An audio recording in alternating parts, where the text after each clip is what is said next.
Hey, guys, what's going on? Rough Edges in the house, and it's the grind time. This is our very first episode of our new podcast called The Grind. We're going to be talking about what makes you grind every day from the time that you get up to the time that you go to bed. Some of these guys are going to be some sports players, they'll be business owners, they'll be CEOs, they might even just be hobbyists.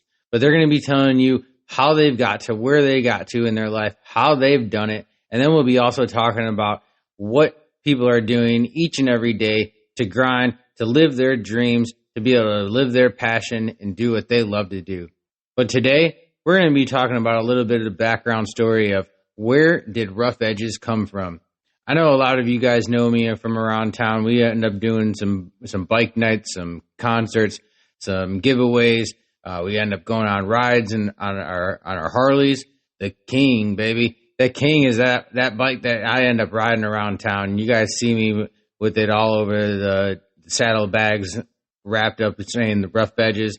If you guys see me, honk, wave, but don't run me over, all right? So where did John come from, huh? Where did Rough Edges come from? Well, born and raised Illinois. I was there throughout my whole life until I was about 20 years old. And when I hit 20 years old, we're gonna skip through the baby stages, right? 20 years old is about where I want to start with this story. So we ended up leaving Illinois. I got into some trouble, got a couple DUIs, couldn't drive. I ended up moving out of Illinois. I got on a train with about 6 suitcases. Yeah, that's right, 6 suitcases on a train. That's because I didn't have a driver's license. I ended up deciding that I was going to hit it and go to the mountains. I got a phone call one day, said from a couple of my friends that they were headed up to the mountains to go work for some ski resorts. I was like, oh man, that sounds amazing. Growing up in Chicago with that cold weather coming out of the city, I mean, come on, let's get out of here. But again, moving from the cold to the cold, it's a whole different avenue, guys. If you guys haven't been up to Colorado before, if you guys haven't been up in those mountains, I lived up in Vail Resorts, Beaver Creek, Avon, Colorado, 9,360 something feet, I think it was, something right around there. We'll just say 9,500 feet. Well, we ended up moving up to Colorado. I stayed there for about 5 or 6 years. It was first time snowboarding up in the mountains. Got spoiled. I ended up getting a job at this place called Talons at the top of the mountain. Every single day, I ended up having to either snowboard in or ride a snowcat up to the top of the mountain to get to work. Shucks, I know, right? I know a lot of you are like, "Oh, what a horrible life! You had to snowboard in, snowboard out, fresh power in the morning, and those corduroy runs in the afternoon." I mean, come on, guys. You couldn't ask for anything better. But before I could end up doing those, I had to learn. So the very first time I got on that snowboard, wham, hit the face. Wham, hit the back. If you guys know the toe side and heel side of snowboarding, it is so much different than end up being on skis. But that's not what we're here for. We're here to tell you a little bit of the background of where we came from, how we got here. So when I was living in Colorado, like I said, I was there for about 4 or 5 years, snowboarded the whole time, worked up in the mountains. If you guys have ever met some of the ski bums or rock climbers, they end up moving out of their homes. They end up moving out of their homes and moving into vehicles. And I was like, no way. Like homeless? I ended up researching everybody, right? Well, no, they're getting Astro vans, they're getting work vans, they're getting Subarus. They're converting these vehicles into homes. I know you guys are thinking the homeless also, right? No, it's because they love what they love to do. Snowboarding, skiing, mountain climbing, hiking, the outdoors. You can't afford to do both.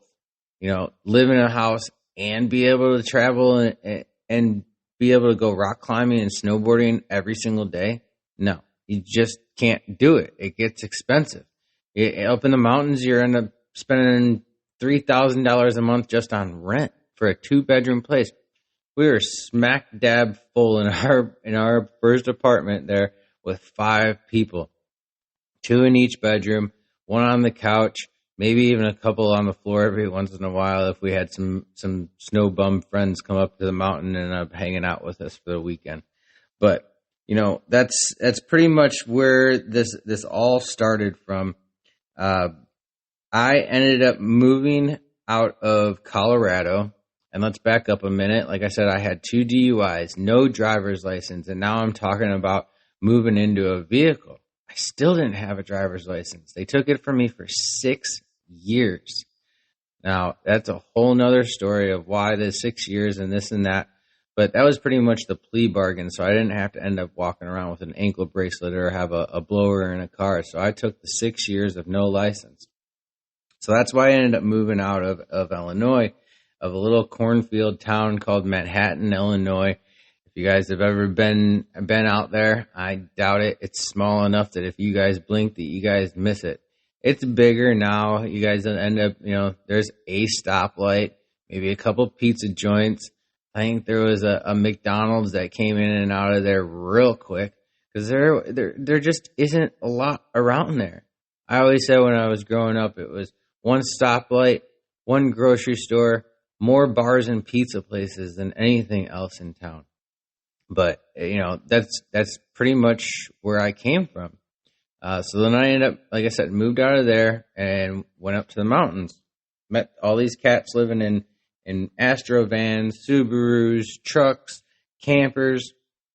So I jumped on YouTube, and this was probably, I would say, 2 years, 3 years maybe before COVID hit. And it really wasn't a huge thing at that time, but it was becoming popular. If you guys have heard of van life, schoolies, the RV life has been around forever.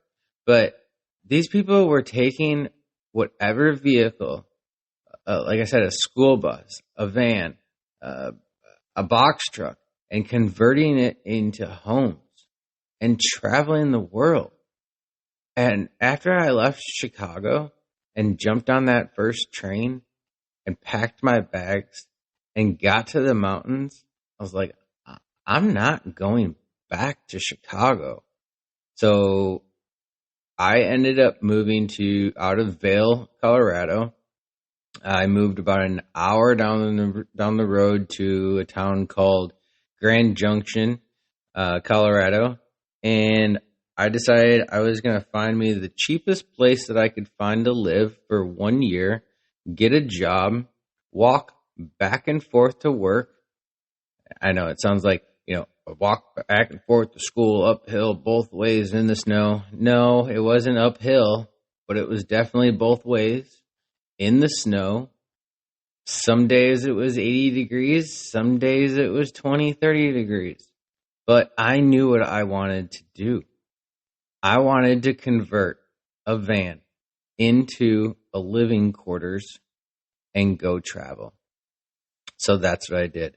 I lived in Grand Junction for 1 year, worked for a place called Qdoba's. Shout out to Qdoba over in Grand Junction. And I grew a little bit of a family there, a little bit of connection with everybody. But again, I knew what I wanted to do. So as I was living there, I was always looking for a van. I was working on getting my license back. I was, at that time, 9 years I went. I got so comfortable with no driver's license that 9 years later, I end up getting my driver's license back. I had to do some filing, had to do some background background research and whatnot to be able to get it. But we did it. So after that 1 year, I saved up enough money to go buy a van down by the river, right? No, I bought a van and I converted it with everything that I could find off the streets. Now there was people. It's not like here in Florida where people could just put their used goods out on the road and people would drive by and pick it up. So I found a futon frame. I found an old sewing machine. If you guys have ever worked with sewing machines, the old Singer sewing machines where they have the sewing machine put down inside of the table. We took one of those and put our sink in it, yanked the sewing machine out, put the sink in it, put a hand pump washing station. I started off with just a regular cooler and ice for my food. I ended up going out and getting a built-in solar system. It came with a panel and a solar box. If you guys don't know what that is, go look up Goal Zero. They end up putting in a solar panel kit for me. So it's a battery station with plugs, USB ports, cigarette lighters, the whole 9 yards. I put a solar panel on top of my van, ran a cable through the window down to the battery station so I could end up charging my goods every day, my phone, my cameras, my whatever, my computers. It's not able to run like a fridge or a microwave or a heater, an AC unit, or a blow dryer, right? It doesn't have that much power like that, but you could always charge everything up so that way you could get a hold of people, take your photos while you're out on the road, end up putting out all your info on social media so that way your family and friends know that you're still alive when you're out in the middle of nowhere. I mean, there was times where I was in a van and nobody would hear from me for weeks. So I'm building content, I'm taking photos, posting these posts, and people are like, "You're nuts. You're going to move out of a home into a vehicle." And to let you guys know, those vehicles are more of a home than anything else. You guys, you grow with it. You drive with it. You maintenance it. You do everything. It's just like a person ends up being with you. Like I said, you end up growing that relationship. So my first van was a 2004 Chevy 2500 high top, black. I converted that into my living quarters, and while I was converting it, I ended up coming across a video of another nomad, which a nomad is somebody that lives out on the road full time. But I came across a pro snowboarder that lived the nomadic life for, I don't know, a couple months. He lived over in Bend, Colorado. I forget what the snowboarder's name is right off bat. But he lived in Bend, Colorado. Bend, Oregon. Sorry. And he converted a fire truck into a home and went and snowboarded out of it for a few months up at Mount Bachelor. And I thought to myself, I want to do that. So I ended up building a hitch. I took if you guys ever look at those little black slide-in cargo hitches that go into the back of a van or a truck or something like that, I took one of those and I ended up building a snowboard rack on the back of my van and lined up my snowboards and skateboards and loaded up the van with all my living quarters and food and clothes and just your necessities of just each and every day. We end up getting caught up in what I used to call, and I still do, is the 9 to 5 life. What I'm doing now. But I wasn't doing that when I was traveling, of course. I wasn't working a full-time gig. I was rolling in and out of towns. I'd live on the streets. I'd live near the ocean. I'd live near a lake, Elk Lake up in Bend, Oregon. Stayed there for about 6 months working at a resort right on the lake. Every single morning, Woke up, got out of the van, went down to, and I shouldn't say every single morning. It was probably about four mornings out of the week. And I'd go down to the lake and I'd jump in and go for a swim, go back up to my van and rinse off, get dressed for the day, and then I'd walk back down to the lake.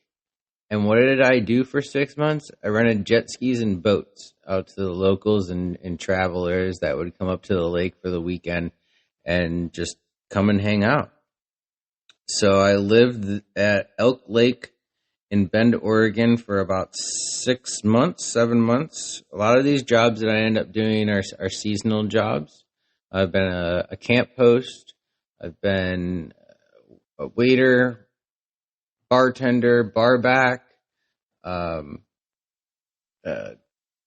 been a rentee for the lake place for the jet skis. I worked at a hotel for probably about a year.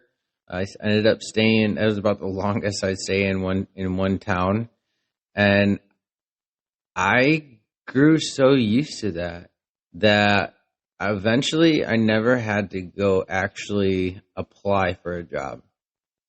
I became a jack of all trades, right? So that way I didn't have to go find my quoted 9-to-5 job while I was out traveling. I'd be able to roll into town, and at this time Craigslist was still hopping, and it still is these days, but not like it used to. But people would put gigs on there. They'd put jobs. They'd put, I need help.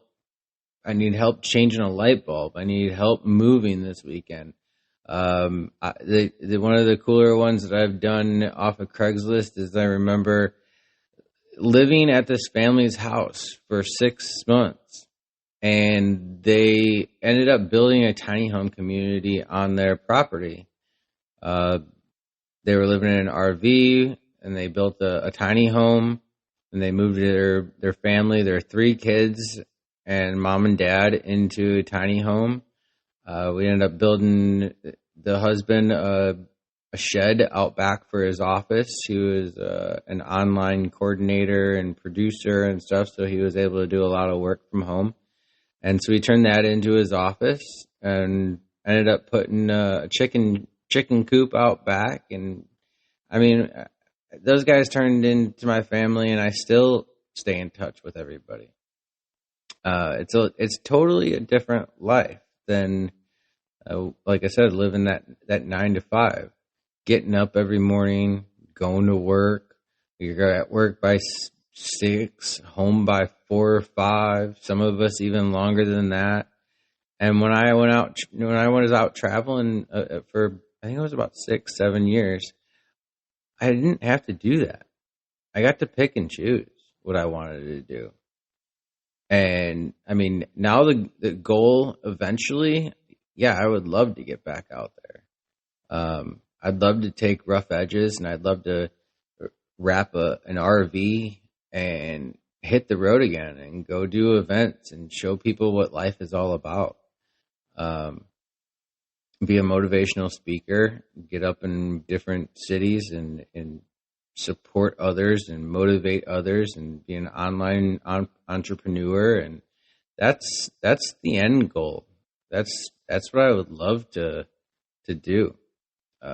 But back up to Bend, Oregon. So I was living there, and I'd go up to the mountains on the weekend. Well, I was in the mountains, but I'd drive about 30-45 minutes up to Mount Bachelor on the weekends, go snowboarding. Ended up getting a job at Mount Bachelor as a snow blow truck driver. If you guys don't know what one of those is, it's basically a Bobcat truck, semi truck with a humongous snowblower on the front that shoots probably about, I would say, 30 to 40 yards of snow. And you're like, what? You'd have that much snow to shoot? Yeah, pretty much every morning, there would probably be at least 2 feet of snow in the parking lot. And overnight, you have to be shooting it. You have to be clearing those parking lots and getting ready for the resort people to come up and go to work and ski and snowboard. And so, you can't just clear it at 7:00 in the morning and be ready. I mean, it would take us an 8-hour shift to keep those parking lots cleared so that way you guys can all roll in and be able to go enjoy yourself for the day. So, yeah, I ended up living in Bend, Oregon for about 2 years. Like I said, I worked at a hotel, worked doing the tiny home house job, worked up at the ski resorts. And after that, I totally became full nomad. I stopped living in towns. And I take that back. It wasn't that I didn't live in a town. I'd live outside of different towns. I'd pick up.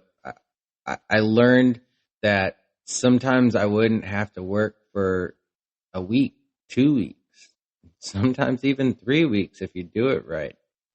I'd go out to the middle of the desert and hang out with my convoy of people that I would end up meeting out on the road. Now, when you first get out there, it's just like anything else, right? You got to end up learning what you're doing.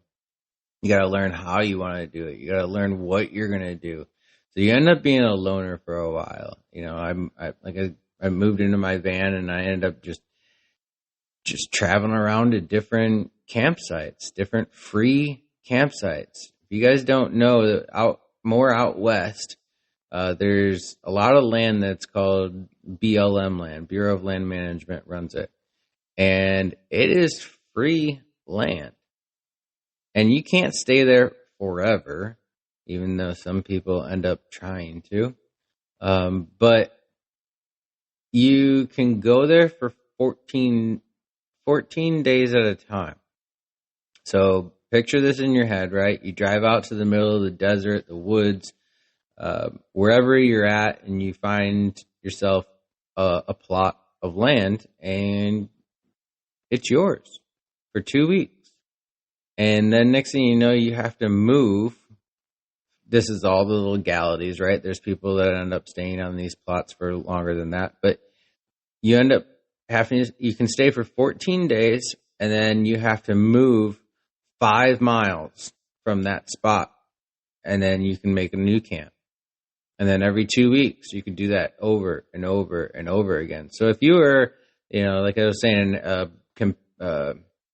building computer sites or an entrepreneur or an online motivational speaker or something that you didn't have to really go to work, that you were able to sit in your rig or sit out at camp and do your work, I mean, you'd never have to go into town.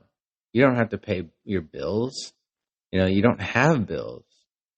Some of you are like, oh my God, how do you travel and pay for your house back at home? No, that is your home, guys. You guys are living in your mobile home. You don't have a house waiting for you back at home.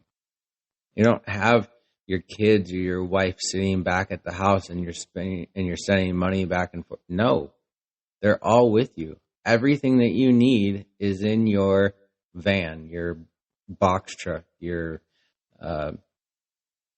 bread truck, your school bus, fire trucks, trains. You're like, how did he turn a train? Took a train, put wheels on it, stuck it on the back of a truck, and turned it into a home. Covered wagon. I've met so many cool people out on the road, right? And we'll get more into that here in a minute. So where did we go? We went out of Bend, Oregon, and then became full-time nomad. And I met so many cool people out there. Sometimes you end up rolling into a town by yourself and rolling out with 6 or 7 rigs. Now you think 6 or 7 rigs, that'd be 6 or 7 people. No, think of, there's other couples and families. Everybody's working during the day. You get done at night. You go out, you start a fire, sit around and bullshit, and talk about your day. Talk about what the next day is coming along. Talk about what solar system you did on your rig. What kind of batteries did you put in your rig? It's a whole different conversation, right? It's a whole different life. Like here, when you're living your 9 to 5, your daily house life. I mean, you're talking about your kids, and you're talking about your house, and you're talking about government. You're talking. I mean, it's a whole different life, guys. Look it up. Look, if you guys don't know about van life or nomads, please go look it up. It's a whole different world, and we gotta think outside the box when you're looking into that, because like I said, here you got a shower every day. You don't have that sometimes. I never had a shower in any of my rigs. And you say, how did you shower, right? You find it. Now think about it. You go to if you're going to the gym, right? You go to the gym every day right now, or 4 or 5 times a week. There's a shower there. So some of us would convoy in. Some of us would jump in somebody's school bus with 12 people and roll into Planet Fitness. And certain people would go working. Some people would go across the street to Publix and get groceries. Some would go take a shower. Some would go pick up their mail. But we would all park in a neutral area where you could just walk to go do these things. We think about it here in our regular life here, and it's like, we got to go to the gas station. Oh, it's a mile down the road. We get in our car, we turn the key, and we go. No, a mile's not that far. You can walk there. I mean, I really need to get myself thinking back to those times too, because I mean, the grocery store, a couple blocks, you could walk there, get your steps in, get your exercise in, stay healthy. So now when we were out in nomad land, traveling around, like I said, we built a family, a community. They had camaraderie.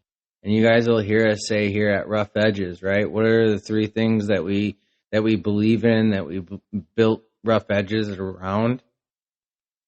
Is family, community, camaraderie. We have to bring that stuff back, guys. It used to be a thing in the world, and now everybody's working against each other. Everybody thinks this is a competition. Life isn't a competition, guys. It's not at all. We can work together. We can be a community. We can support each other. It doesn't matter if you guys are doing the same thing. Let's take, the first thing that comes to mind is a clothing business, right? A clothing brand.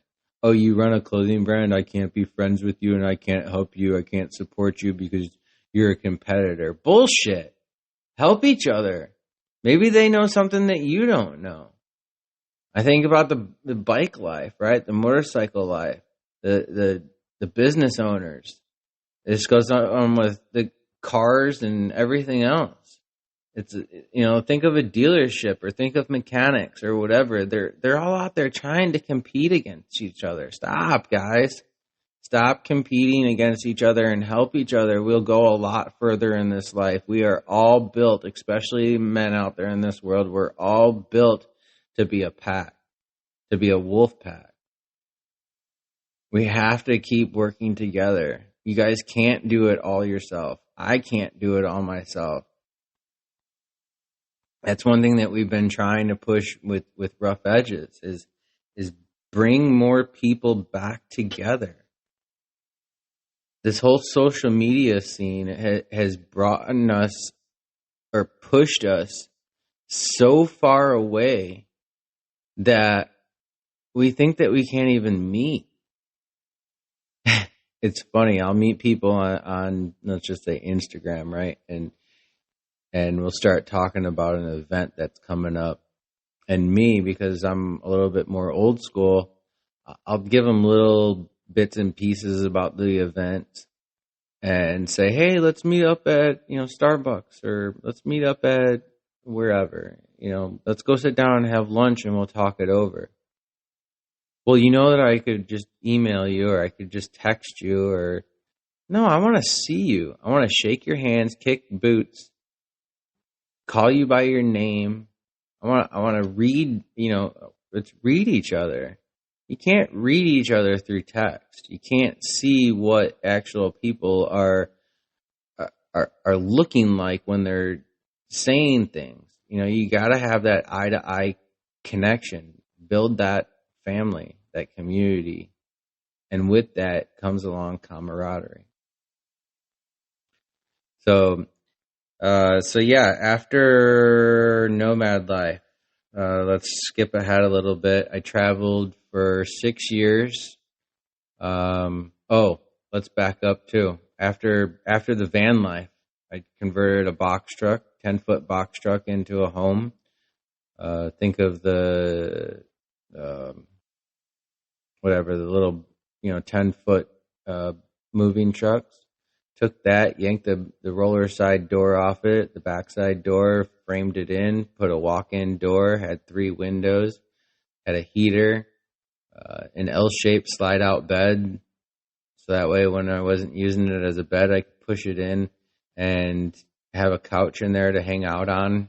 I ended up doing a mobile podcast out of that rig, had running water, had 20 gallons of water with a full solar system. That one wasn't, that solar system was not built in.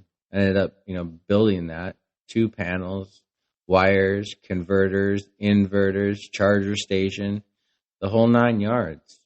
You end up learning so much out there. I've met 10-year-old kids, 12-year-old kids that know how to work on vehicles. You have to be able to. You break down in the middle of nowhere and you got to learn how to get somewhere. You got to learn how to get your rig back on the road. You might be able to hitchhike. That happened to me before too. Broke down in the van, alternator. Broke down in my box truck actually. And the alternator went out, right? Middle of nowhere, driving down the highway. Let's just say 70 miles an hour, give or take. The alternator goes out, and guys, you don't have any control. You got to start pumping those brakes. You have no power steering. You have nothing. So I had to just keep rolling, right? And just slowly start merging off into the nearest grassy area. Now, technically, unless you're in trouble, a police officer is not supposed to come and get you, as I found out. I called the police department and said, hey, I have an emergency. My vehicle broke down. I need a ride to the nearest Napa and go get an alternator. And could you give me a ride back? There's no taxis in the middle of nowhere. So they said no. So I ripped up a piece of cardboard, wrote a sign like the people do on the side of the road, said battery broken, need a ride. Well, that was the quickest ride I got because the cops stopped and said, this is illegal in this town to be flying a sign like this. I said, well, you can either give me a ride or you can, I'm going to sit here with a sign up and get a ride myself. It was probably 20, 30 miles to the nearest town at that time where I was at, and give or take a few miles or so. But I'm not walking 30 miles. That's 60 miles round trip. That's a whole day of hiking to go get an alternator, to come back, to put it in. I had been there for 4 days. So the cop said, well, I can give you a ride into town and you're going to have to figure out what to do to get back. I said, that's fine. That's half the challenge. So I got to the Napa, bought the alternator, standing in line with another alternator the old alternator in my hand. And this guy behind me is like, oh, you got alternator problems too? I said, yeah. He goes, well, you know how to work on them? I said, yeah. Take the bolts out, put the new alternator back in, wire it up, bolt it in. He goes, well, my vehicle just broke down and I was able to gimp it here to the Napa and I need to buy an alternator and I can't get anywhere. He goes, you put my alternator in and I'll give you a ride back home. Okay, let's do it. So I bought my alternator. He bought his alternator. He happened to have the tools with him because he just, I don't know, happened to have them, I guess. I don't even remember now. But I put it in his alternator, and he gave me a ride back to my vehicle. Now, what happened to those days? What happened to those days where we can help each other? Again, family, community, camaraderie. You guys are going to get sick of hearing me say those three words, but it's what we need. It's what we're building, like I said, this business, this brand around. So I got back to my box truck. By then it was, I don't know, probably nighttime. It was dark because I got back and I was like, screw this. My home's with me. The vehicle's not going anywhere. The alternator's broke. I'm cooking dinner and going to bed. So I got up in the morning, put the new alternator in, and on my happy, merry way. That's the best thing about having a house with you. Anything that happens, you get tired, you're on a travel, you're thinking that you're going 6 hours that day on a drive to your next destination, and you don't. You make it 2 hours and you get tired. You're like, screw it. I'm going to pull over and take a nap or go to bed or do whatever because this is my home. It's with you all the time. So, yeah. So I was traveling 35 different states, or I have traveled 35 different states now across the United States, east to west, about 3 to 4 different times. I've been to the mountains, I've been to the desert, been to the ocean. I've been up to 13,000 feet, and I've been to Florida where we're almost drowning because you dig a foot and there's water. So I've seen it all.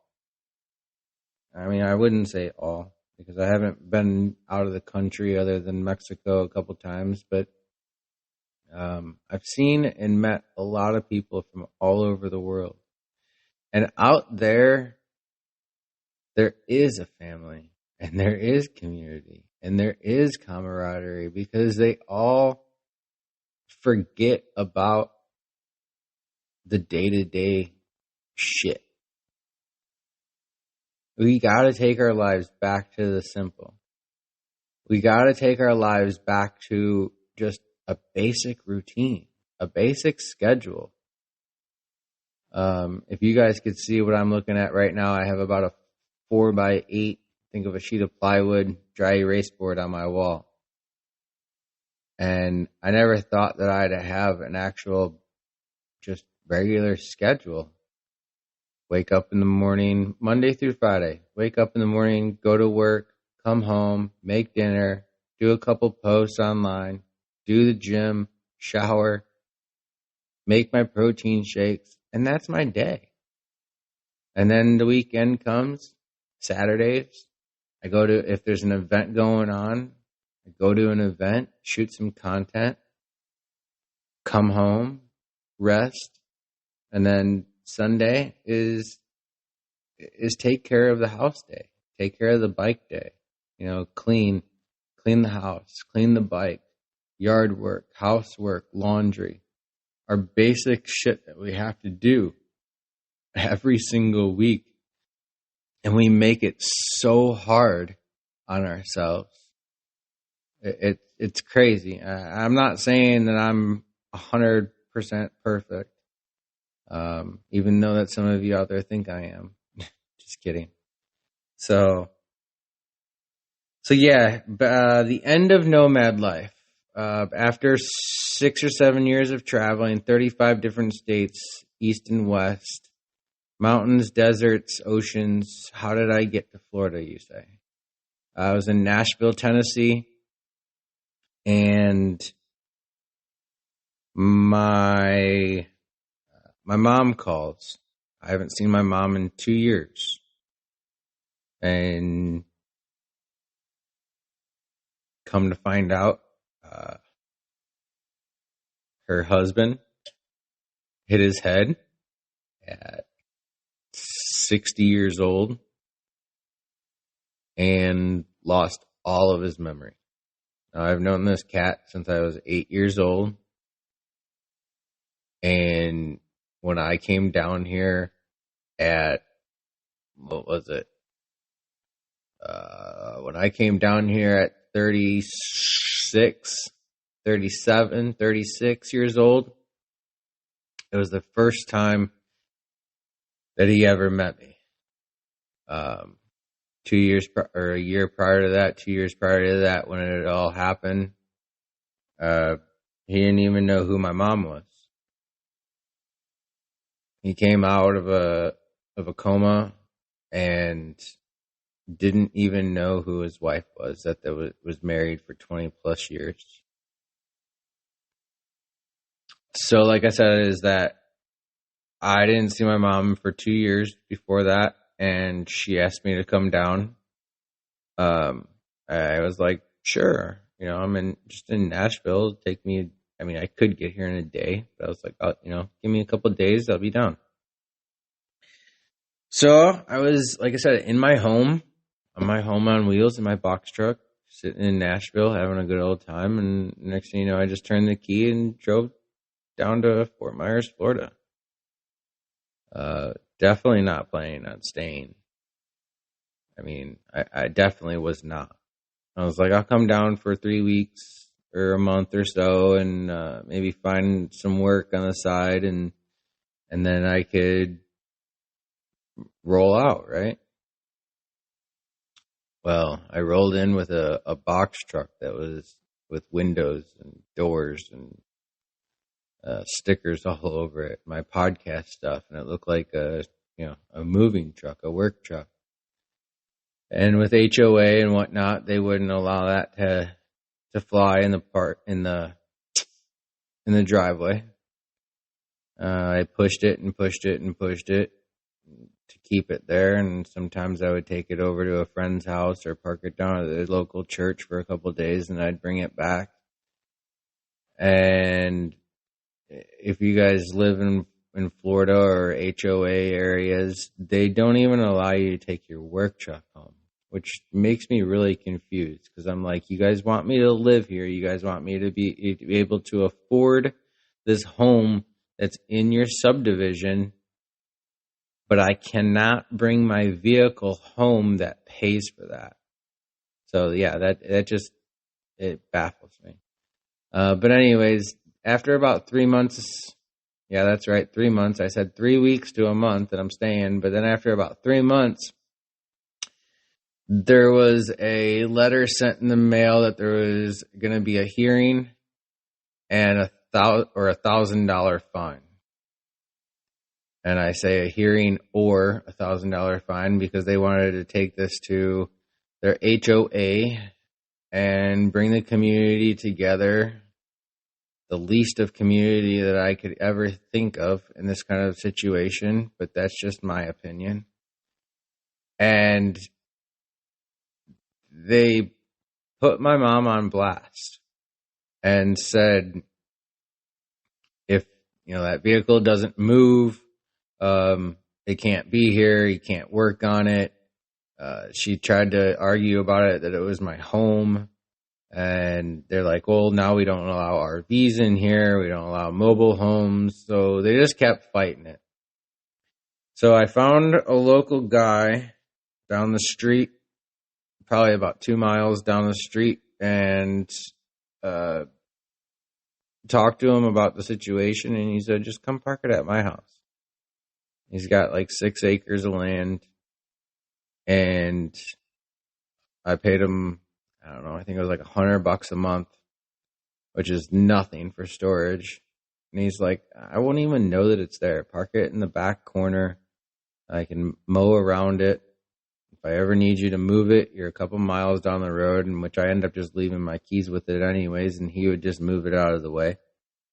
And I'd go get it every once in a while and clean it up and take it to events with me. But after about 6 or 8 months after that, and again, yes, I know I said 3 weeks to a month, right? So 3 weeks to a month turned into 3 months. I put my box truck into storage. Almost a year later, I'm still at my mom's, and now I have a job, and I was working for, I don't know, a pool service. And so I had a full-time job, and I was living at my mom's house, and I started a business called Rough Edges. I used to mess around with clothes a little bit when I would travel, and I would, make things into my own styles and stuff like that. And that's kind of where Rough Edges started. A year after I moved down here to my mom's, I started messing around with clothes again at her living room table, tearing up my jeans and putting studs and chains and spikes and staining and painting and tearing up shirts and blah, blah, blah, blah, blah. Taking heels and purses and studding them out and putting rhinestones and kind of doing that biker-ish look to everything. That rock and roll, edgy, torn up look. I went to the Standard, which some of you know the Standard probably from downtown bike nights, or Pagefield Standard.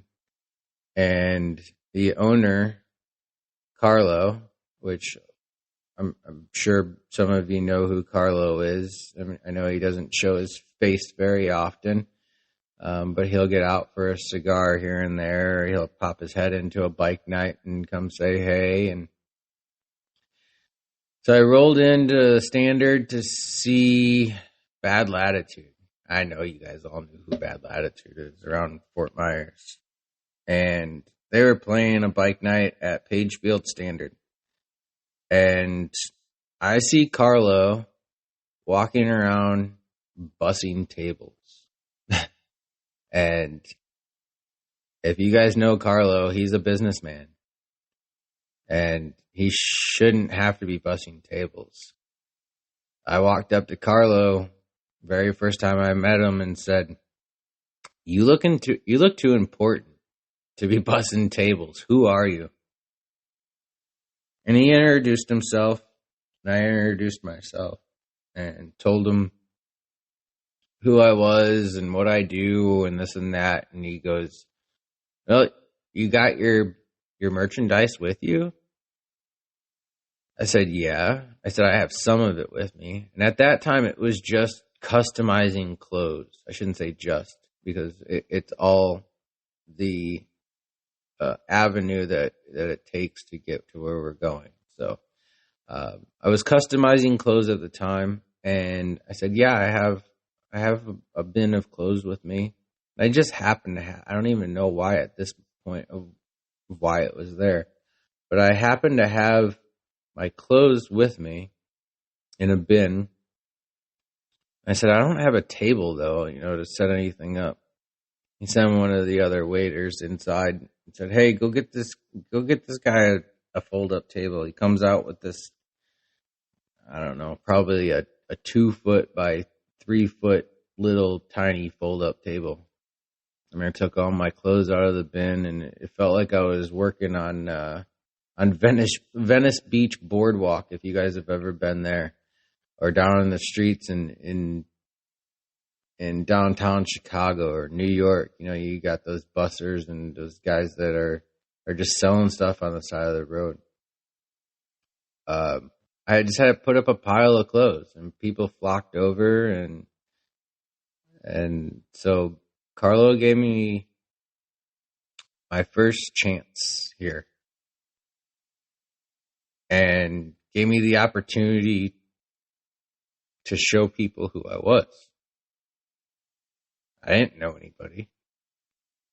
You just start talking, right? You gotta talk, gotta communicate. It opens the doors to avenues that you don't know where they're gonna go unless you just take that chance and talk to somebody. So again, Carlo gives me the table. I set up my stuff. People flock over, start asking questions. Who are you? This and that. And I have on a t-shirt with ironed on rough edges logos, and my buddy printed it off at his local sign shop that he does. I used to travel with him. He does it out of the back of his rig. Thad. And Nomad Thad. Shout out to Nomad Thad. If you guys ever need stickers, any need graphics, I know he's the small man on the totem pole out there, but hit him up. And so he made me some graphics, and I took them home and ironed them on a t-shirt and wore them to this event. And yeah, it all started there. Rough Edges, right? And how did we get the name Rough Edges? Well, Rough Edges, if you think about it, I'm taking clothes, I'm tearing them up. They got rough edges. We come up with the name. And then I found a logo or an image on Google, and I typed over top of it and put Rough Edges on it and slapped it on a business card and started passing it out. And then, after that, I just started doing bike nights. The bikers were liking my clothes. It was that edgy, that Rough Edges, biker, rock and roll kind of look. So we did that for a while. That's probably where a lot of you guys would know me from, guys and gals, is a lot of the bike nights we were doing. God, at the beginning, sometimes I'd do 3-4 bike nights a week. And I'm like, I am going to flood this town with what I do. And I have to back up and definitely say thank you to my mom, because she taught me the sewing. She taught me the rhinestone side of things. She taught me all that kind of stuff. And actually before that, it was my grandma. So that's where it all got passed down from. I am not good at sewing. Not at all, guys. So the credit on the sewing side of things all goes out to my mom. I'd come up with ideas. She's like, this is stupid. And she wouldn't use that, but I could see it on her face. She's like, I don't know what you're doing. None of this makes sense. But I'd come up with something and she'd sew it and make it happen. And I'd take it out to an event and sell it and then come back and do what I could. I was doing a lot of the rivets and the rhinestones and the studs and the spikes and the staining and painting and tearing up shirts. And so, yeah, again, thank you, Mom, for definitely help. A lot of this wouldn't be here without you. So bike nights went on for, I don't know, let's just say 2.5 years, 2 years. And one of the other people that definitely opened the doors here in Fort Myers in Southwest Florida is Patty from the Biker Map. You guys ride, you guys own boats, you guys do real estate. Now it's health and wellness. Patty from the Biker Map, thank you. She gave me a lot of ins for events that we went to. She represented us a lot and still does. So thank you, Patty, for all of your work and hard effort around town. She's built a business around a paper map that tells and advertises people's businesses, but also tells you where to go and how to get there on a map within the biker community. And actually her husband, her late husband that passed away, started it. I believe, I could be wrong. I think she's been doing this for like 12, 13 plus years, but everybody out there knows who Patty is from the Biker Map. You guys are all out there rocking her koozies every time we roll into a bar or a bike night or biker bash. So what? 2.5 years goes on of bike nights, sometimes 3-4 times a week, setting up, tearing down, putting lights up, putting smoke machines up, doing photo shoots. I mean, we were flooding the town. And I got an email from a company up north that owns a coffee shop, I believe it is. And they send me their logo, and it's the same exact logo. And I really honestly didn't mean to do that. So I kept the name. I hit up a graphic designer, and we just started chit-chatting back and forth for about a week. And next thing you know, she came up with a couple different logos, and that's where the Rough Edges flag logo comes from. It's edgy, it's rough, it's American, and that's where we're at. We're here in America, and we represent the U.S. We represent us in the United States, and that everybody can do whatever it is that you guys want. So we turned it into a full-on brand. We came up with the name, the logo, the color, and people just started representing Rough Edges. And they're like, we don't know why we're doing this, but we're going to do it, and we like it, and we'll buy it. So thank you for all the supporters out there that are representing Rough Edges. So recently, I would say about 6 months ago, so this is about 3 years in of running Rough Edges.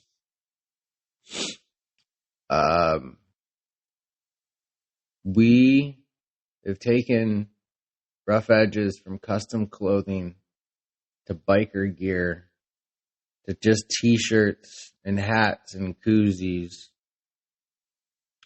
And we're turning it into what I like to say is a motivational brand. Now, a motivational brand consists of what? Family, community, camaraderie. We want to build this community, and not just Southwest Florida. We want this to go worldwide. I got people hitting me up from Canada. I got some skateboarders hitting me up from Australia, some surfers, dirt bikers. So we've taken this into the extreme lifestyle and motivational reels and speaking and representing these people out there that are living their dreams. Guys, we can live any dream that we want. If you dream it, you can do it. You just have to do it. As I believe Nike says, right? Just do it. That's Nike's. That's not mine. Don't even think about giving me copyright shit on Now we're taking this and opening this podcast. We want to start telling people's story. We're calling it The Grind, and it's going to be about the grind. What do you do each day to grind, to get yourself to that next step to be able to live your dream, your passion, your love for whatever it is that you want to do? If it's skateboarding, if it's dirt biking, if it's surfing, if it's being a motorcycle mechanic, if it's being a car mechanic, if it's being, whatever it is, mathematician, I don't care. If you guys are living your dreams and you guys want a little bit of support, then Rough Edges is where it's at. Because we support everybody that lives their dreams in a positive way. Okay? I'm so sick and tired of seeing the negativity out there in our world. And backing way up, I have been talking about community and camaraderie and family even back when I was a nomad and they used to call me the mayor. Because I'd walk around and I'd introduce people and I know who's doing what, and I'd be talking to this person down at the bus and they're like, oh, we need a solar mechanic. Oh, go down and see Steve. Oh, we need a person that can do welding. Oh, go talk to Matt. Oh, we would really love a cup of coffee this morning. We'll go down to Megan's bus. She gives away coffee every morning. And that's what we do with this community now. We go to these events. We've stopped doing our events. Not 100% forever. But we've stopped putting on our events because we want to go out there and meet the community. We want to go out there and shake hands and kick boots and show you guys who and what Rough Edges is about. I know that you guys think, and I really appreciate this, that Rough Edges is me, which it has to start from somewhere. Yes, I'm the owner. Yes, I'm the face. But Rough Edges is more than that, guys. Rough Edges is you. It's all of you out there that are living through your passion, through your dreams, through the love of whatever it is. If it's just your family, your day-to-day life, then do it to the max. As we say here at Rough Edges, we do it 110%. From the time that we get up to the time that we go to bed. And it doesn't have to be hard. All we have to do is figure out what we love to do and do it. If you're just a stay-at-home mom, if you're a 9-to-5 worker, if you're a grinder, if you're a person that wants to be a bodybuilder and you work a 9-to-5 job, it takes a lot of work, a lot of grind to put in that 110%. It really, really, really does. So give some credit to these people out there that are doing it, that are motivating people, that are supporting others, that are supporting their dreams. Some of us think that we're in this alone. Some of us think, oh, I'm never going to do this. And then we get picked back up, right? Oh, I'm having a hard time. We all have a hard time, guys. We just all have different hard times. We all live a different life. We all have a different grind. So thank you. Thank you for all of you, again, that support us here at Rough Edges. If you guys ever see us out in public, anybody. So Rough Edges also has what I like to call our crew. A crew is not a membership. It is not a paid membership or of any sort whatsoever. Our crew is you. It's made up of all of our supporters. No matter if you wear it or if you just believe in what we do, or you share our posts or likes or hearts or whatever it is out there that you guys do to support what we do, you're our crew. You're the ones that put all this together, that build it. I just follow what you guys want. And I've always been into the motivational speaking. I've always wanted to do that kind of thing.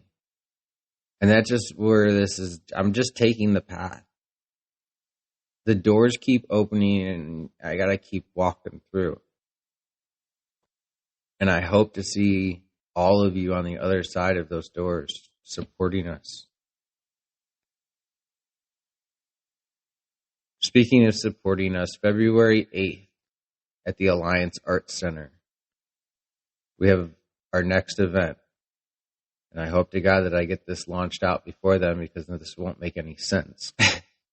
But February 8th, the Alliance Arts Center, 10 to 5.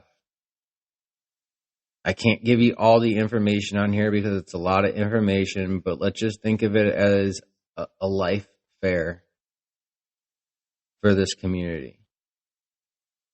We're bringing photographers, artists, business owners, entertainers, the car community, the bike community, the police officers, the news, the fire department. We want to bring everybody together to build this community as a family, and to see all of you support each other with the camaraderie that I know that we can. So even if you don't own a business, even if you're not looking for a job or a headshot, because we brought in the number one headshot photographer here in the state of Florida, Alma B, which is actually, I'm not bringing her in. She brought us in. This is her event. Just a quick little spiel on that. It's called Mugshots to Headshots.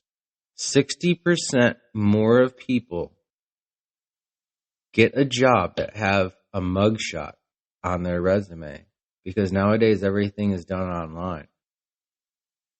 She's done all that study for that. And this is her event. She brought us in. It's going to open up so many other doors for us. And we want to send you a VIP invitation for our event at the Alliance Arts Center, 10 to 5, for you guys to come and see what we're doing and how we're doing it. So guys, come on out. Like I said, February 8th, Alliance Arts Center. If you guys don't know where that's at, Google it. It's off of McGregor. I hope to see all of you there. This is not the end of our podcasts, that's for sure. This is just the beginning. And I hope to God that somehow or another you guys enjoy these podcasts in the future, because it's not going to just be me talking like this. This is what I wanted to put this one out there for all of you to know how we got to where we are. This is just the beginning. And there's so much more that we're going to be doing. So much support, so much love, so much family and community and camaraderie. And again, yes, you're going to get sick of me saying it. But don't forget to get out there and live your dreams to the fullest. 110%. The Rough Edges way. And oh yeah, don't be jealous. Come on, join us over here at Rough Edges.